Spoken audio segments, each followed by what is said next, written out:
uyini umuntu? What is so special? Uspecial ngani umuntu?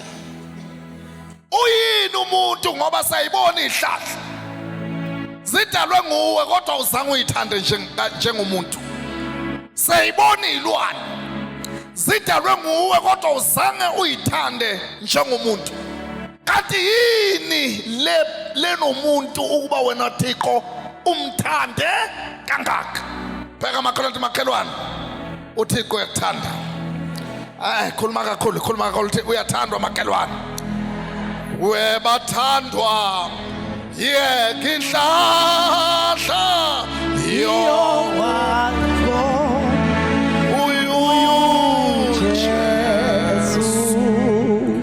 uyini umuntu ukuba wena Thixo wenza njani umthande kangaka? Uyini umuntu? Uyini umuntu ukuba wena Thixo umthande kangaka? Angibheke umthanda lo umuntu noma angasakufuni. Umuntu wayakwethuka wena Thixo, you keep on loving the people. Umthanda umuntu wena Thixo noma sekakuflathela, noma kuflathela wena Thixo uyaqhubeka uyamthanda.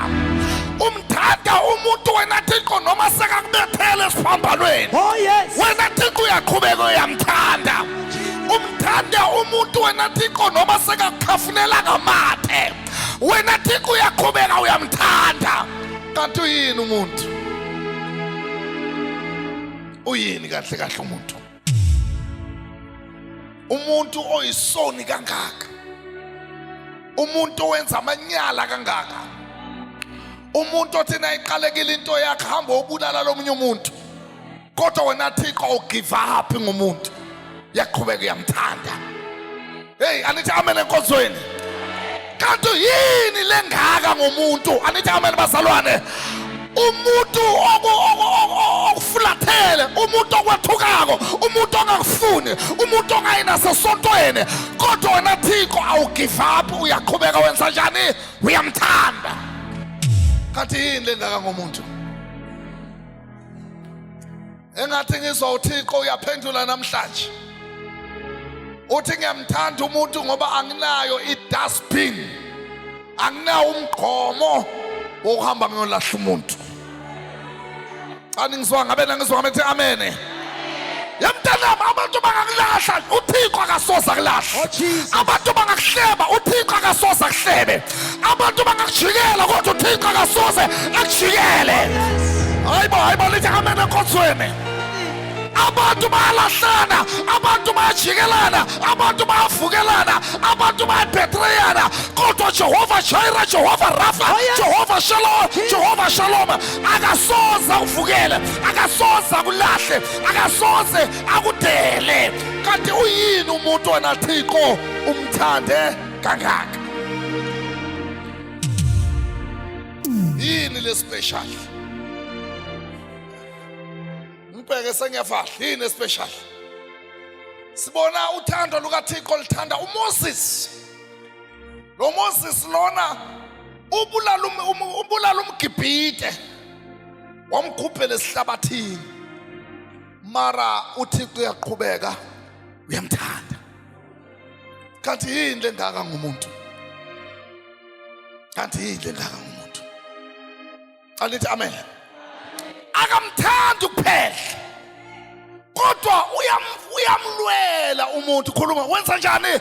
Uthi nakaqeda kumthanda aphinde enze njani? Amlwele. Hey, uyakulwela wena uThixo. Bathi nabafika bathakathi bazokuhlasela bahlangana nengilosi ephethe inkemba evutha umlihlo, bese bathi uthwela ungathwalanga. Uyakulwela uThixo, akavumi nonyawo lwakho lushelele. Othi uthinta yini inhlavo yeso lakho, uthinta inhlavo kaJehova. Kanti yini lengaka ngomuntu uThixo ase ayehle ezulwini azolwela umuntu? Ngoba nakuya ngamaplani abantu, wena ngabe waphelela kwi-car accident, mara uThixo uyakulwela. Athi umhlabeleli namhla Nkosi siyamangala uma sibheka emuva, uba wena wawungekho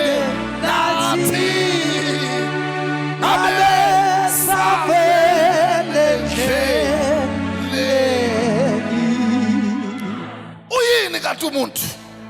Alithi amen.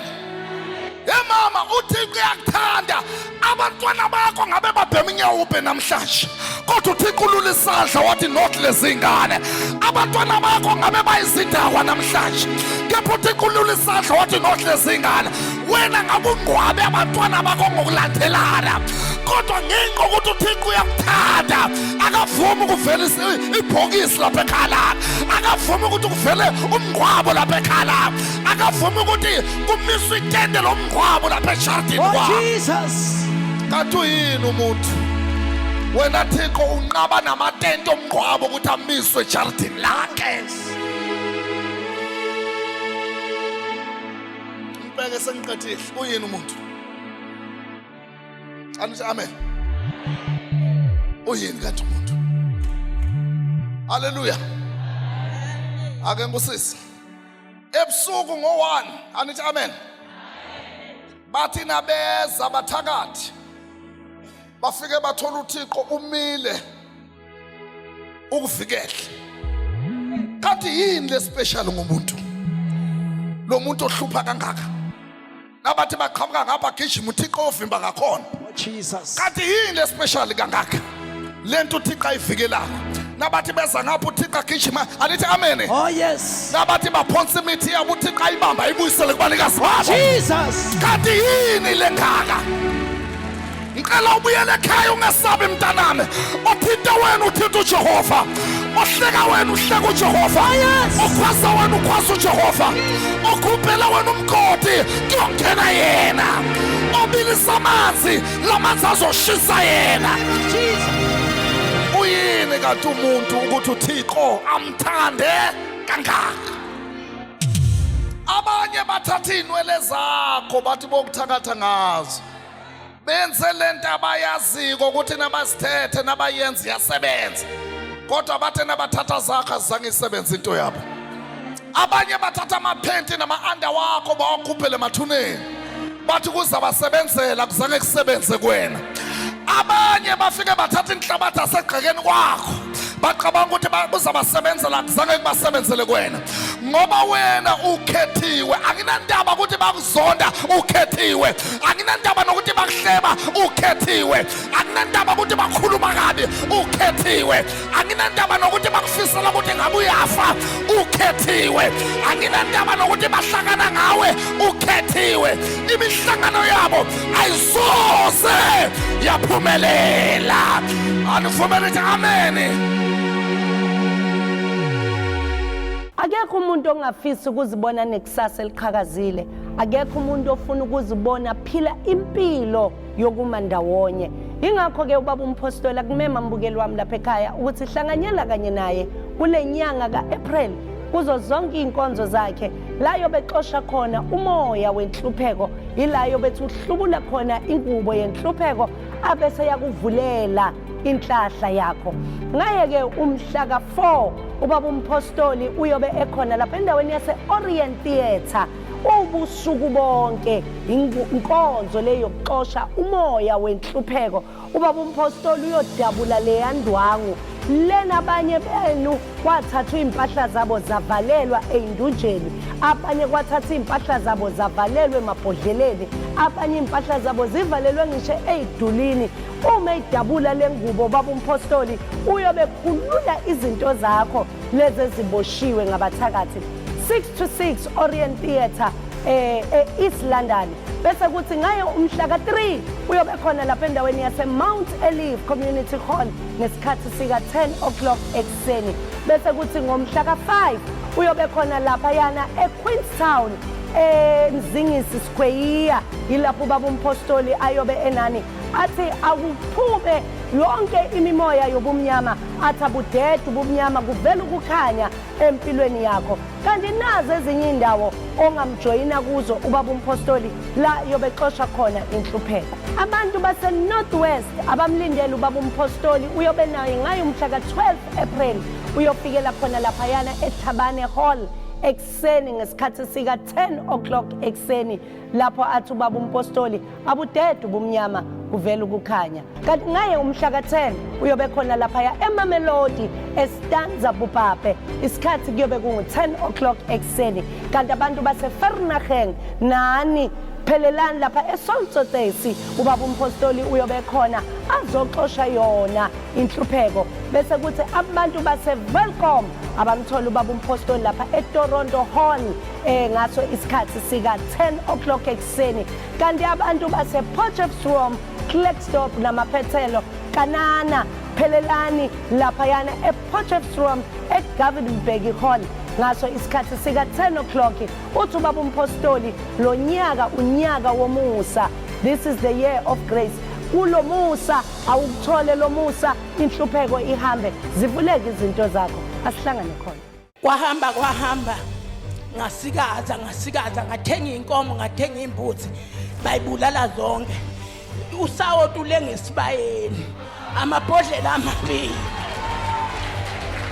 Ngathi ayikho into engabe ngisasenza ngathatha ngathuma ingane esitenga yafika yathenga osawuti ababili namanzi amabili ikhalenda likhaviwe limi kanje esibayeni ayizali inkomo zenza umshono Ikhalende esibayeni. Inkonzo yephasika ngisho ngayo umhla ka-18 ngisho ngayo umhla ka-19 ngisho ngayo umhla ka-20 inkonzo enkulu yephasika. Iphasika lethu lizoqala ngaye umhla ka-18 April.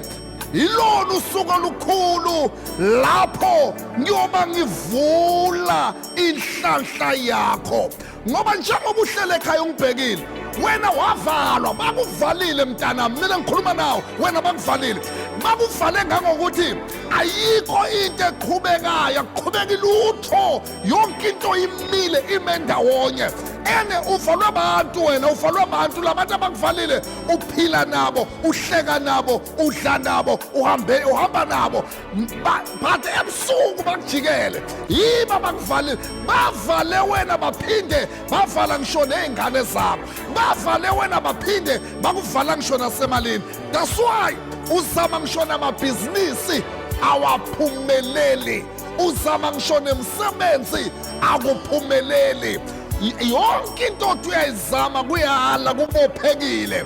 Mntana mina ngizakuqhaqha ngoba ngiyazi ukuthi kunomuntu omemeza igama lakho waqeda wabopha ifinde elikhulu.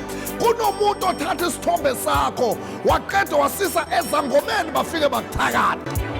18 ubusuku bonke ngoba ngikhulekela abantu ngivula wena ngoba bakuvalile.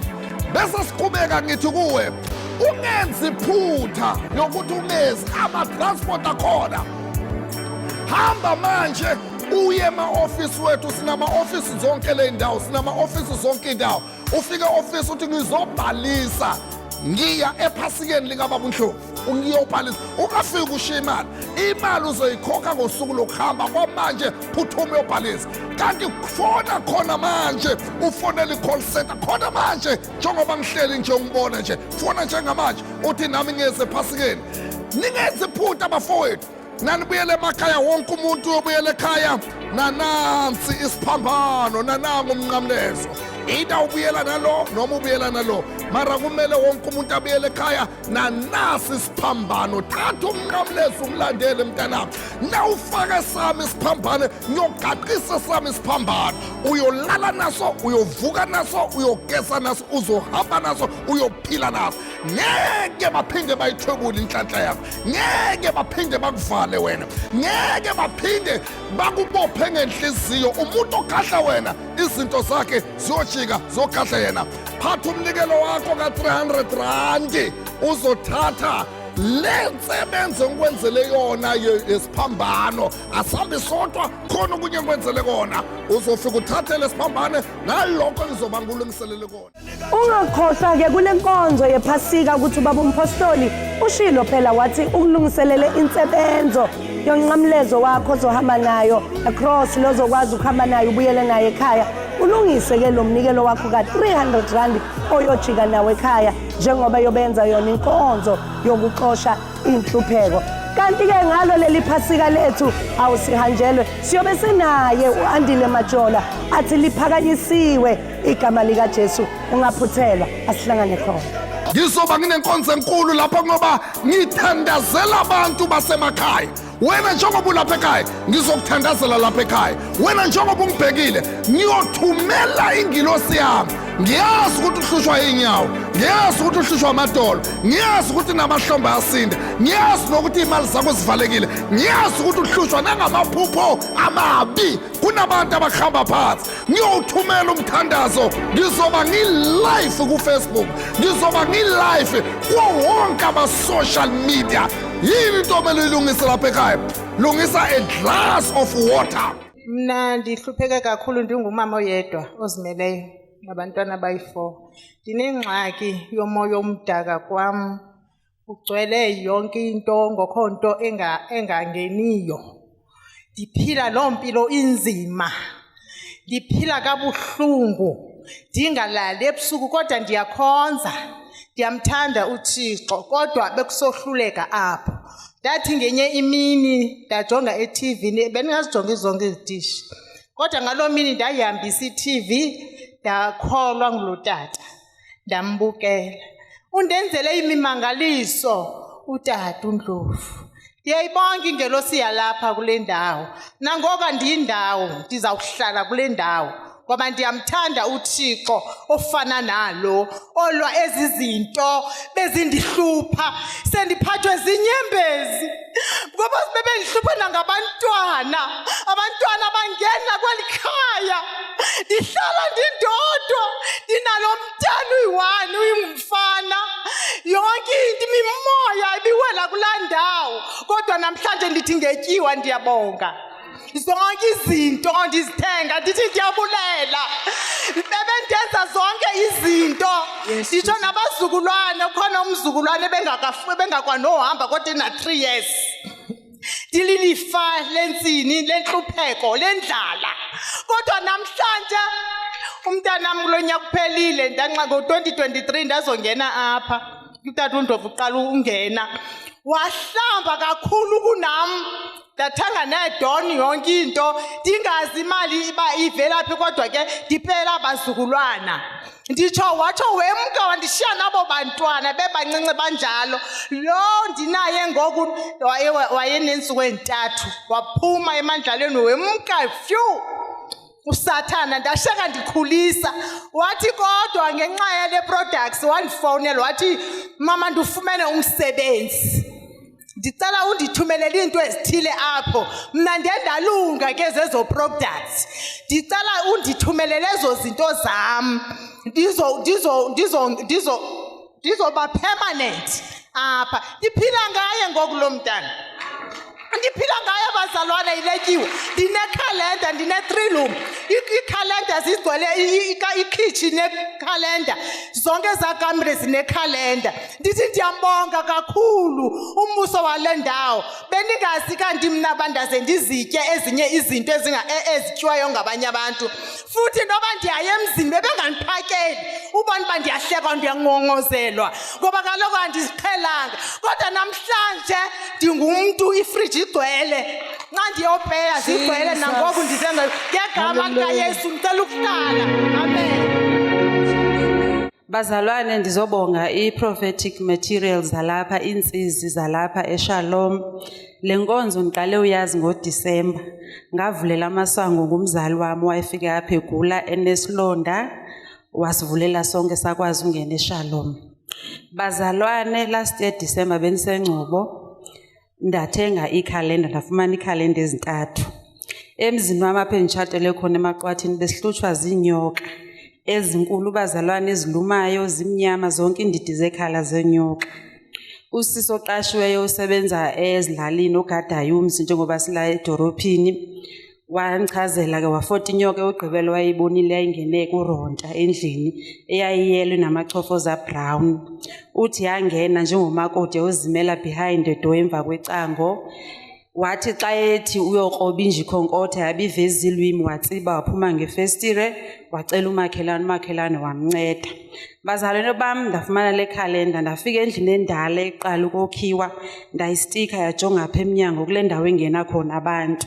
Ndathi uNkulunkulu kaApostoli uNdlovu, Thixo waseShalom, kudala ndibahamba abaprofeti, kodwa lo uphilisa umama ndiyakholelwa kuye. Ndikulo mzi nditshatile, uba umazala wami wasweleka okanye ubani washiya ezinyoka, back to the sender ngegama likaJesu. Till now, till ngoku bazalwane, uthi uanti ophangela apha sisi okowafaka la calendar kulandle nilala kuyo nobhuti asaboni kwanyoka, silala in peace. Glory to Jesus. Mashalo mamahla iphelelanga apha, bendinengxaki apha esihlala khona apha edorophini nanomyeni wami. Besithanda uphupha, ndizawuphupha umuntu ndilala nomuntu mhlawumbi bengathi ngumyeni wami xa esiza, meantime akunguye. Ngelinye ilanga ndabuza umyeni ndathi, sithandwa sami, uleli phupha endiliphuphayo ingathi ulala nomuntu iyakwenza naleyo nto? Wathi umyeni wami uyayenza. Ndathi mna uthini? Uthi I just ignore it. Ndithi uignorisha njani into eyenza loo nto because ingenza iproblem. Bazalwane ndathatha ikhalenda eyesibili ndayifaka between umatrasi lo wam nebase, ndalala phezu kwayo ndilala in peace, andisenazo iproblems zolala nomntu. Ayiphelelanga apho bazalwane, ndayenye yesithathu ndayifaka e-sitting room ijonge kule ndawo engenabantu. Nginengane ka-2003 yayiphase umatric, ngo-2022 ibikhangela isikolo ingasifumani. Bazalwane bam eloke eaplaya kungaphendulwa kungathini. Ngelinye ilanga kwakukhona inkonzo yayisereyidweni kuFacebook, kwathiwa bhala ingxaki into ofuna uthandaziswa kuyo. Ndabhala abazalwane ndathi nomntana opasa umatric ukhangela isikolo akasitholi isikolo, igama lakhe nguFaith, cela nindithandazise asifumane isikolo. Kwathi after 2 weeks iUnice yasend imessage ukuthi imthathile ne-student number. Amen. Bazalwane bami akuphelelanga apho, ndabuyela back nda-SMS again ndathi ndicela nindithandazise umntana uthathiwe eUnisa, uNSFAS awukamphenduli, ndine-stress semali yodeposit yaseUnisa i-7,190. Nda-SMSela umprofeti. Ndathi after 3 days ngithethe nomprofeti, bazalwane uThixo waseShalom wandenzela imangaliso. Ndalila luvuyo, kwathi wathi umntana mama nansi SMS uNSFAS undithathile undibhatalela i-7,900.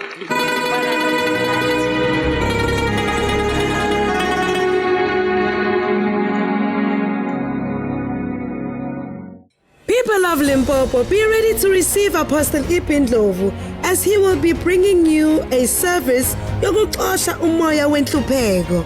He will be arriving at Njerere Makhado Community Hall. The time is 10 a.m. and the date is the 15th of April 2025. Then on the 22nd of April 2025, your apostle will be coming to Uppington. He will be arriving at Tol Spielman Community Hall at exactly 10 a.m. Then on the 23rd of April 2025, the apostle will be coming to Kimberley at the City Hall. The time is 10 a.m. People of Kwagwa, we would like to apologize for the venue of the service that was supposed to take place on the 25th of April 2025 at Charles Mopedi has changed to Harry Smith. The service will now be taking place at Entabazwe Multi-Purpose Hall. It will be an all-night prayer. So people of Kwagwa, Harry Smith and surrounding areas, be prepared to meet with the apostle. Remember, the date is the 25th of April 2025. It is an all-night prayer from 6 p.m. to 6 a.m. You can also meet with the apostle on one-on-one sessions, so do register when you get to the service.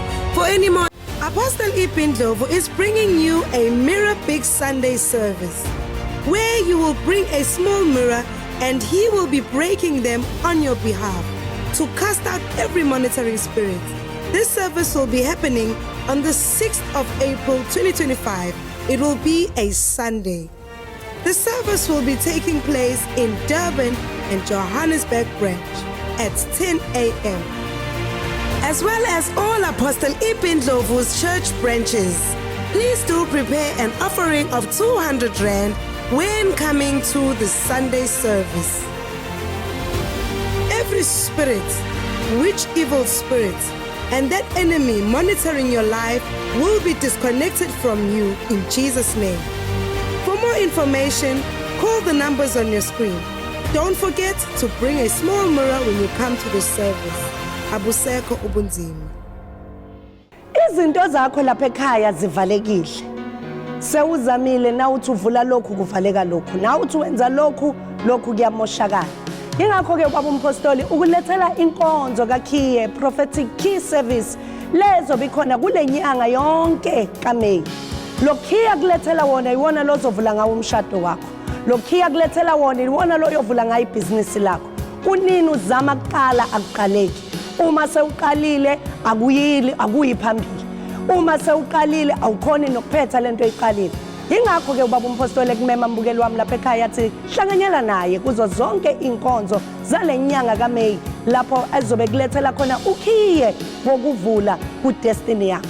Abantu baseButterworth abamlindele ubaba umpostoli uzobe khona lapha ya ku-Colored Ground elapha ku-location 16 eFieldman ngaye umhla ka-2 kuMeyi uyobe khona ubaba umpostoli kuyobe kungolesihlanu inkonzo kuyoba ubusuku bonke avula izinto zakho avula ifuture yakho avula nalokho okuqalile okuhlulekayo ukuthi kuqhubeke kuye phambili kanti abantu basengwavuma naba bamlindele umpostoli ngaye umhla ka9 kuyona lenyanga kaMeyi nakhona kuyobe kuyinkonzo yobusuku bonke la athi umpostoli akuqaqeka maketango kuvuleke izinto zakho abaphumelele phela labantwana sebefundile baqedile kodwa umsebenzi abawutholi woza kule nkonzo ye-prophetic key bese kuthi abantu base-Bakersford ngayo umhla ka-23 abamlindele ubaba umpostoli uyobe khona lapha eTubatsi Plaza nakhona kuyobe kuyinkonzo yobusuku bonke ngicela ungaphuthelwa ile nkonzo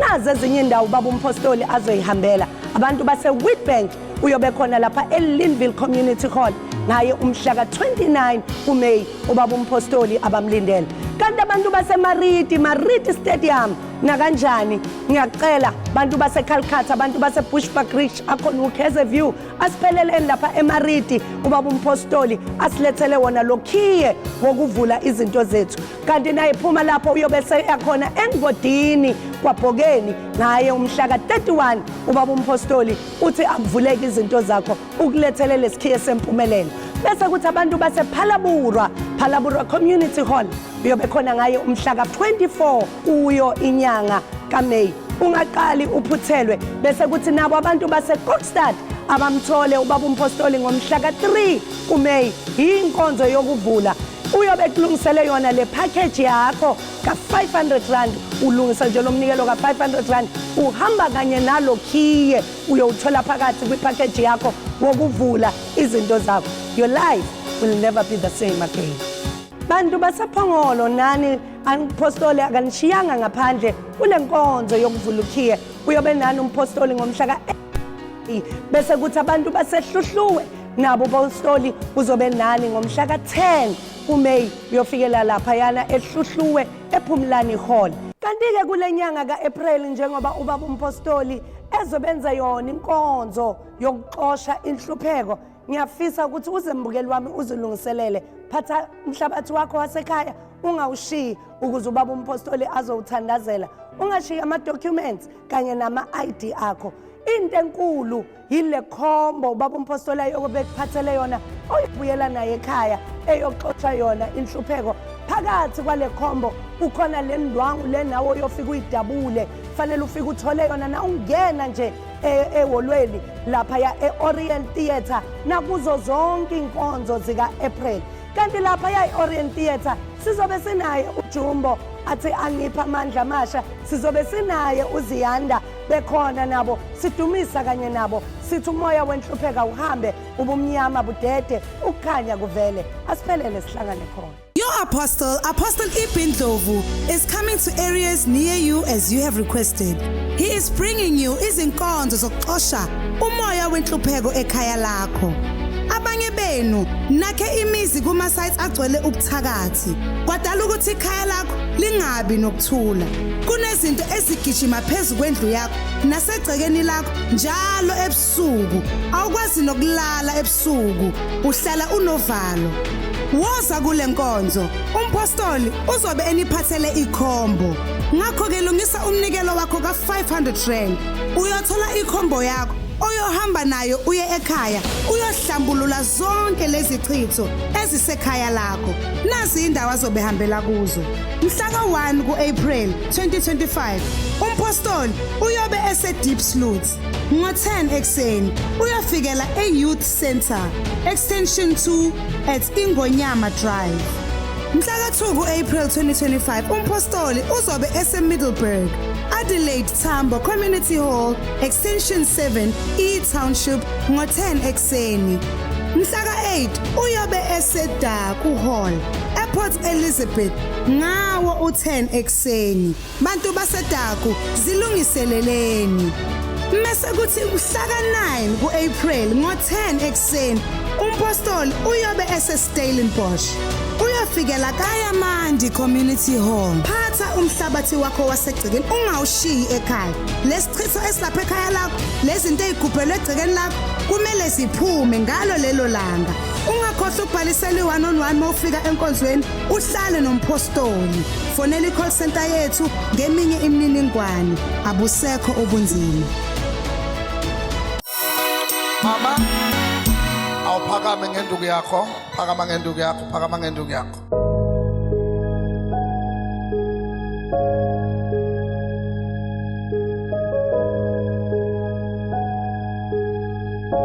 Woza ke mama, balansa ngenduku, balance ungaphi, balance. Jesus. Ima straight, ima uqonda. Uqale nini lokugula lokho? Sekuno 10 years ukhula kancane. Manje ke na ungakayiphathi le nduku kwenzekani? Ngiyawa. Hamba uhlala lapha esihlalweni sakho. Umoya wenkosi wamthathu Hezekiya Wambe genda wendi. Luphi lo nyawo lohluphayo? Suka ngeqolo uthi. Lula zoyithula inyawo. Funa ukuthi uhambe ngaphandle kwenduku. Yiwo lamafutha engimthela ngawo. Wabhekela. Njengoba ngikuthela ngalamafutha kuphuma lezi ilwane zalabathakathi. Yes. Nazo-ke ziyaphuma right now. Yes. Nazo-ke ziyaphuma right now. Mighty name of Nazo-ke Jesus. ziyaphuma right now. Mighty name of Nazo-ke Jesus. ziyaphuma right now. In the name of Jesus. Nazo-ke ziyaphuma right now. Mighty name of Nazo-ke Jesus. ziyaphuma right now. In the name of Jesus. Nazo-ke ziyaphuma right In now. the name of Jesus. La kule milenze le kuphuma izilwane. Yes. La kulamadolo la kuphuma izilwane. Yes. La kulamahlombe la kuphuma izilwane. Yes. Khuluma ngani mina bathakathi. Esena 10 years nahlala kulomzimba. Yes. Namhlanje ngiyanikhipha kulomzimba. Yes. Namhlanje ngiyanikhipha kulezi inyawo. Yes. Namhlanje ngiyanikhipha lapho khalo. Yes. Namhlanje ngiyanikhipha phansi kwenyawo. Yes. Uzozwa into mama iphuma lapha enyaweni. Nanso kuyaphuma right now. Nanso kuyaphuma right now. Jesus. In the mighty name of Jesus. In the mighty name of Jesus. Right now. In the mighty name of Jesus. Ayiphohle kakhulu lento. Ayiphohle kakhulu hambe. Hayi man ayiphohle kakhulu hambe. Ayisheshe hambe. Take out. Nalento emenza qhaqhazele ngiyayikhipha lapha emlenzeni. Ngiyikhipha wonke lo mzimba. Ayiphohle kakhulu hambe. Lolani isandla sethu nanso kuyaphuma lento. Phuma izilwane zabathakathi. In the mighty name of Jesus. Ngiyakwelula mama ngulula lezi inyawo. Ngiyakwelula ngulula lezi inyawo. Ngiyakwelula ngulula lapha ekhala. Ayisheshe iphume lento. Akuphume lezi izilwane. Right now in the mighty name of Jesus. Ayisheshe hambe. Nakula mahlombe lento ayithwele ngiyayikhipha. Ngegama lika Jesu. In Jesus mighty name. Bandla lithi amen. Amen. Sawubona. Lethi molo. Kunjani? Kunjani? Kunjani? Hlala kahle. Glory to Jesus.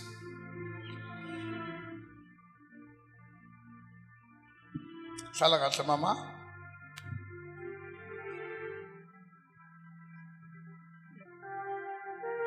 Ngalamanzi lawo ngiyambuyisa.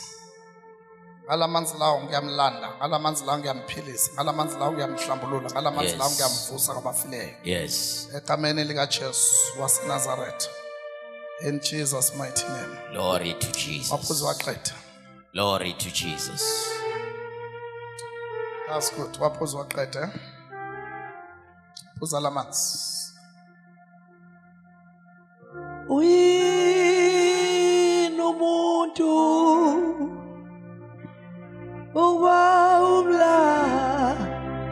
delegangaka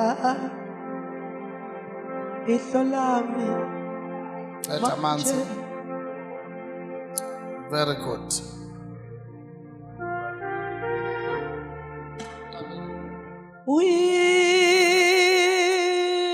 Umuntu uba umla delegangaka ihlolami manje libonile ewa bana umuntu umuntu egumla delegaka Jesu ihlo lami manje Oh Jesus.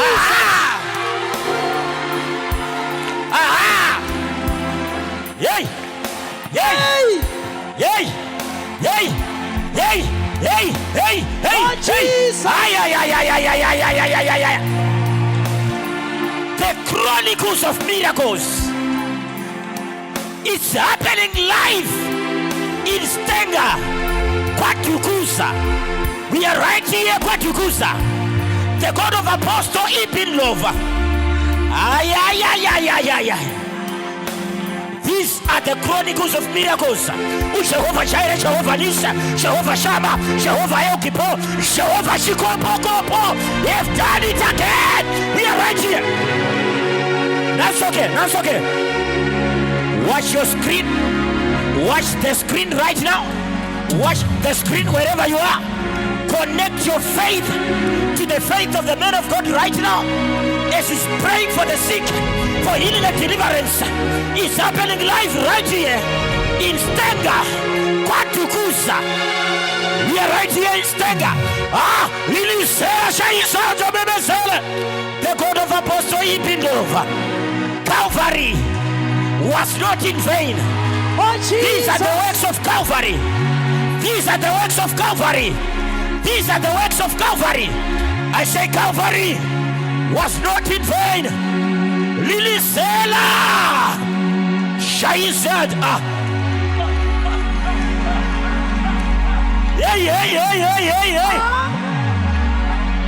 Hey. Aha. Oh, Jesus.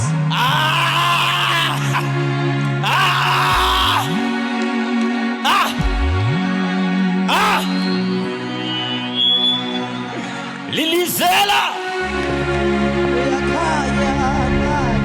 Shela uJesu sana. Hlale phansi. Apostle, what is surprising me? This lady, she said when she is walking without a walking stick, she will fall down. But this, look at this. Look at this. After the prayer, and I'm remembering, you have used the oil and the faith water. Watch this. Watch, Apostle, your God is too much. Awushela uJesu sandla kakhulu.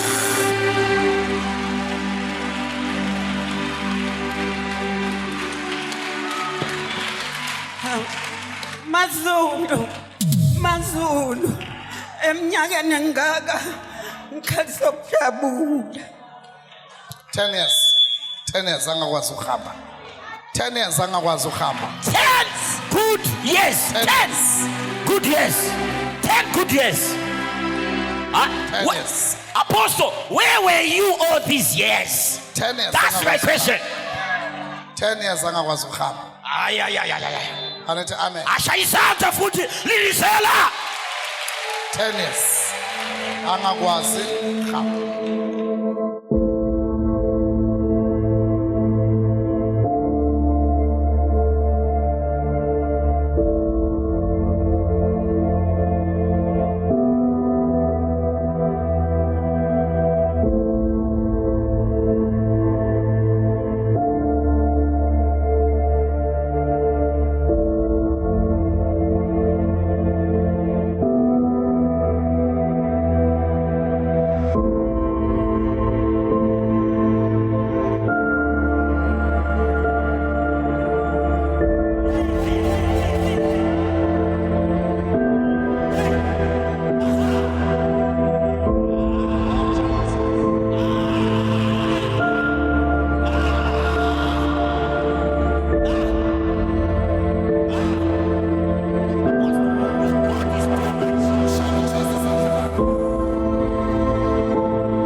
wasemzinto umpostoli iBhindlovu uzobe eze kunina kule nyanga yangoMeyi 2025 uyofikela eJolverton Community Hall ngo-10 ekseni mhla ka-1 kuMeyi 2025.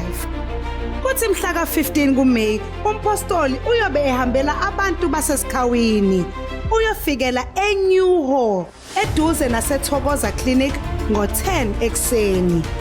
Imthandazo yenu isizwakele bantu bakwaNzimakwe.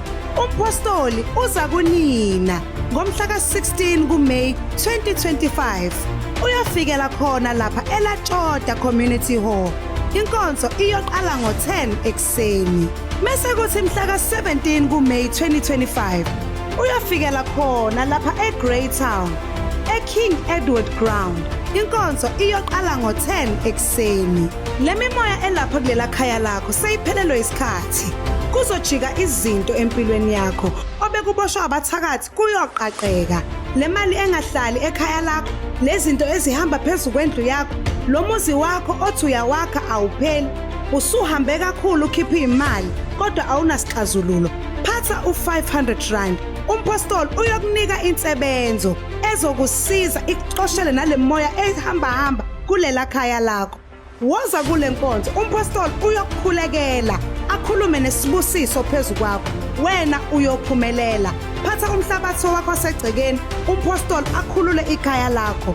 Ungakhohlwa ukuthi ikhona i1-on-1 mawufisa ukuhlala phansi nompostoli ukhulume ngesimo sakho akuhlolele ngokwakamoya. Mawudinga eminye imininingwane fonela i-call center yethu, inamba zikhona ku-screen. Shalom. Ngiyakukhuthaza lapha ekhaya ukuthi ke unikele nawo umsebenzi. Kanti ke ukunikela mntanami kuhle kakhulu ngoba kulesibusiso. Njengoba ngikhuluma nawe wavalwa emalini, labantu abakuvale ngemali basebenze ngemali yakho ukuvala wena emalini. Ngicela ukuthandazela isimo sakho seyimali. Wena ngabe ukude kabi ngabe imali ivulekile, wena ngabe sewakhile ngabe imali ivulekile, wena ngabe walotsholo walobola nangabe imali ivulekile, nale moto ohlala uyihalela uyithandazela ngabe seyaba khona nangabe imali ivulekile. Inkinga obhekene nayo ukuthi bakuvalile emalini uvaliwe, hayi ukuthi awunangqondo, ingqondo ikhona nedi bakuvalile. Yimi lo engizokuvula emalini. Angiphinde ngicela nje ulungise nje umnikelo wakho ka500 udeposit kule account engiqeda kukhomba yona manje. Na uqeda ukudeposita ungisendele i-deposit slip. Le deposit slip le ngizoba ngila futhi esitudio, ngiyoba ngikukhulekela lapha ekhaya, ngiyokukhulekela ulapho ekhaya, ngiyokukhulekela mina, ngiyokukhulekela ngiphinde ngugeze lezandla, ngugeze lento evala imali, ngugeze lento ethatha imali. Just an offering of 500 rand, umnikelo lo, deposit it. May you please nibe careful ngama account ak Facebook la wrong. May you please nibe careful ngabantu abatifakana imali kuma Shoprite. Thina sisebenzisa ama Shoprite nama Spar, sisebenza nge-FNB account. God bless you. Usaphakama uyodeposit umnikelo wakho. Bantu baseSwatini sife sakangwane, nangu mina ngiyeta ngitalapha eSwatini ngaye umhla ka6 of June ngiyofika Nzambama ngo6 inkonzo yaqala, ngitothandazela abantu, ngitoqosha buthakathi lebendwe phakathi ekhaya lakho, ngoba lelo khaya lelo liyasinza, lisinza mina ngilibuka ngilapha. Lelo khaya lelo ligijima natinto phezu kwemathayele, lelo khaya lelo ngisho negross ayihlali, niqaleka niqabane nodwa ngoba nesitho basifakile kulelo khaya lelo. Lelo khaya lelo kukhala ngisho netilwane longakatifuyanga, kanti ke ihlupheka ibophile kulelo khaya lelo. Njengoba ngita ngikulethela inkonzo yelitshe, lelitshe leli ngizofike ngikuphe lona ubuyele nalekhaya. Uyothi na ufika nalekhaya uthandaze bese uliphonsa phasi, kuyophahlaka amabhodlele ebathakathi. Kunemabhodlela avala imali yakho, kunemabhodlela avala inhlahla yakho, kunemabhodlela avala nebantwana bakho. 6 June ngiyete eSwatini, kanti sinemabhasi, ibhasi okuqala into osukele office lethu lelaphayana eMbabane, ibhasi esibili into osukela eStegi eoffice lethu, ibhasi esithatha into osukela enhlangano ngicela nisheshe nihambe niye ema-ofisi nobhalisa ukhwela mahhala lamabhasi inkonzo enkulu yokutophahlata nokutoqosha labathakathi labagidza lapha ekhaya lakho naphezu kwebantwana bakho ngiyeda mina ngizokuqoshela bona phatha umhlabathi wasekhaya ngitothandazela ujike nawo. God bless you. kwahamba ngasikaza ngathenga inkomo ngathenga imbuzi bayibulala zonke usawo tule ngesibayeni amabhodlela amabili ngathi ayikho into engabe ngisasenza ngathatha ngathuma ingane esitenga yafika yathenga osawuti ababili namanzi amabili ikhalenda likhaviwe limi kanje esibayeni ayizali inkomo zenza umshono ikhalenda esibayeni Ngizoba nginenkonzo enkulu lapho ngoba ngithandazela abantu basemakhaya. Wena njengoba ulapha ekhaya ngizokuthandazela lapha ekhaya. Wena njengoba ungibhekile ngiyothumela ingilosi yami. Ngiyazi ukuthi uhlushwa inyawo, ngiyazi ukuthi uhlushwa amadolo, ngiyazi ukuthi namahlombe asinda, ngiyazi nokuthi imali zakho zivalekile, ngiyazi ukuthi uhlushwa nangamaphupho amabi kunabantu abakhamba phansi. Ngiyowuthumela umthandazo, ngizoba ngi-live ku-Facebook, ngizoba ngi-live kuwo wonke ama-social media. Yini into omele uyilungise lapha ekhaya? Lungisa a glass of water. Shalom Christian Fellowship Ministries, under the leadership of Apostle Ipin Ndlovu, has launched an online store making it easy for you to receive your prophetic material at your doorstep. In and out of South Africa, distance is not a barrier. All you have to do is log into our store on www.shalomonline.co.za. Select your product, view your cards, and enter your name as well as your address. Pay directly on our website and your order will be delivered to you. For any delivery problem, call our call center which is available 24 hours on 087 551 3462. Please double check your address when placing your order to avoid confusion. Be on alert for scammers. Only use websites which is mentioned above. Shalom.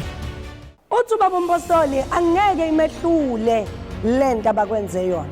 Uma asho kanjalo ngikhumbuza wena mbukeli wami lapha ekhaya ukuthi ubaba umpostoli sewuyatholakala njalo ngolesibili lapha ya ku number 425 West Street eDurban ngo-10 o'clock ekseni. Inkonzo zangolesibili seyibuyile, inkonzo yokuthandazela abantu, inkonzo yokuphulukisa abantu, inkonzo yokukhipha imimoya kanye nazo izilwane ezihlasela abantu ngolesibili. Kanti ngolesithathu abantu base Pietermaritzburg namaphethelo nabo bayakwazi ukumthola ubaba umpostoli ngaso isikhathi sika 10 o'clock ekseni. Bese kuthi-ke ngamasonto hlanganyela kuwo wonke amabandla kababa umpostoli ngoba angeke ube isikhuni esivutha sodwa. Ngiyakucela-ke mbukeli wami ungabulawa zinhlungu, asihlangane khona.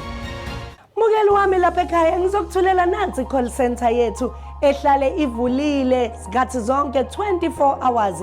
Bakhona-ke labantwana ukuthi bakwazi ukulalela wena enkingeni zakho obhekene nazo, bakwazi ukulalela izicelo zakho, bakwazi futhi nokukupha ama-direction nokuthi wazi ukuthi ubaba umpostoli uzomthola kuphi, uzomthola nini, uzomthola kanjani, nama-direction okuya kuma-prayer room ethu la ukwazi ukuthola khona iy'nsebenzo zakho 24 hours.